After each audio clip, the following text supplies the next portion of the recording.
Congress సర్కార్పై media academy మాజీ chairman అల్లం నారాయణ మండిపడ్డారు. 2 ఏళ్ల పాలనలో జర్నలిస్టుల ఏ ఒక్క సమస్య పరిష్కరించలేదన్నారు. అక్రిడేషన్ల విషయంలో జర్నలిస్టులు నిత్యం ఆందోళన చేస్తున్నారని గుర్తు చేశారు.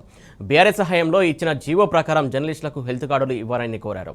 ఉద్యోగులకు ప్రకటించిన ఈహెచ్ఎస్ మాదిరిగానే జర్నలిస్టులకు జేహెచ్ఎస్ అమలు చేయాలని డిమాండ్ చేశారు.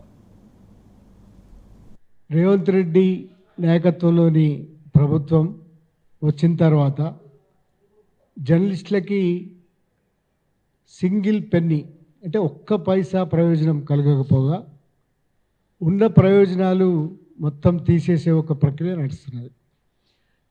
మరి ప్రభుత్వానికి ఎవరు సలహా ఇస్తున్నారో, ఎవరి ఆధ్వర్యంలో మీడియా వ్యవహారాలు నడుస్తున్నాయో కానీ ఒక్క విషయం కూడా సానుకూలంగా లేని మీడియా వ్యవహారాలు కాంగ్రెస్ ప్రభుత్వం నడిపిస్తున్నది. కాంగ్రెస్ ప్రభుత్వం అధికారంలోకి వచ్చే ముందు వాళ్ళ మేనిఫెస్టోలో జర్నలిస్టులకి కొన్ని హామీలు ఇచ్చినారు. కాంగ్రెస్ ప్రభుత్వం వచ్చి 2 సంవత్సరాలు గడిచిపోయింది.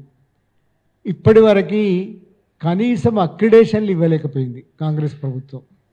ఈ అక్రిడేషన్ పాలసీల్లో కొత్త పాలసీ తెస్తామని చెప్పి కొత్త జీవో విడుదల చేసి అదంతా కూడా కంగాలి చేసి పెట్టింది. ఇప్పటికి కూడా అపరిష్కృతంగా చాలా సమస్యలు ఉన్నాయి. ఆన్లైన్లో అప్లై చేద్దామంటే ఆన్లైన్లో కూడా చాలా వ్యధలు చెప్తున్నారు.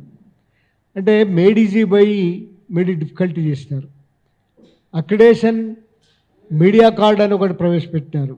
ఆ ఆందోళనలు మాలాంటి జర్నలిస్ట్ సంఘాలు జోక్యం చేసుకున్న తర్వాత ఆ అక్రిడేషన్ పాలసీస్ని మళ్ళీ మార్చినట్టు చేసినారు.